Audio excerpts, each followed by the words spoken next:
సంతోషం. పేరు నక్కా కృష్ణ గౌడ్, గౌడ కుల హక్కుల పరిరక్షణ సమితి సంఘం జాతీయ అధ్యక్షుడిని.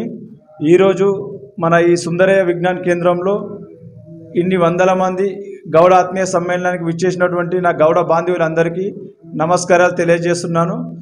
ఈ సంఘం ఈరోజు పెట్టడానికి కారణం ముఖ్యంగా ఏంటంటే, గ్రామీణ ప్రాంతాల్లో ఉన్న నా గీతాన్నలకు సేఫ్టీ మోకులు వాటి వల్ల కొంచెం ఇబ్బందులు తలెత్తుతున్నాయని తెలిసింది. అదేవిధంగా పేద విద్యార్థులకు మా సంఘం తరపున ఏదైనా చేయాలని నూతనంగా సంఘం పెట్టాము. ఈ సంఘానికి నేను జాతీయ అధ్యక్షుని ఉన్నాను.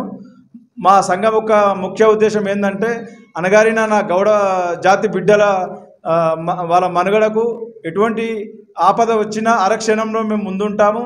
మా గౌడ కుల హక్కుల పోరాట సాధన సమితిలో ఎవరికైనా ఏదైనా సమస్య వచ్చినా మా టీం అంతా రెడీ ఉండి వాళ్ళ సమస్య తీరుస్తాము. అదేవిధంగా గ్రామీణ ప్రాంతాల్లో ఉన్న గీత కార్మికులకు ఖచ్చితంగా టీఎఫ్టీ లైసెన్స్లు మంజూరు చేయాల్సిందిగా గవర్నమెంట్కి విజ్ఞప్తి చేస్తున్నాము.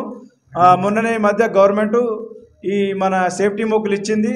దాంతోపాటు మోటార్ వెహికల్, ఎలక్ట్రికల్ వెహికల్ ఇవ్వాల్సిందిగా ఈ సంఘం గౌడ కుల హక్కుల పరిరక్షణ సమితి తరపున డిమాండ్ చేస్తున్నాము.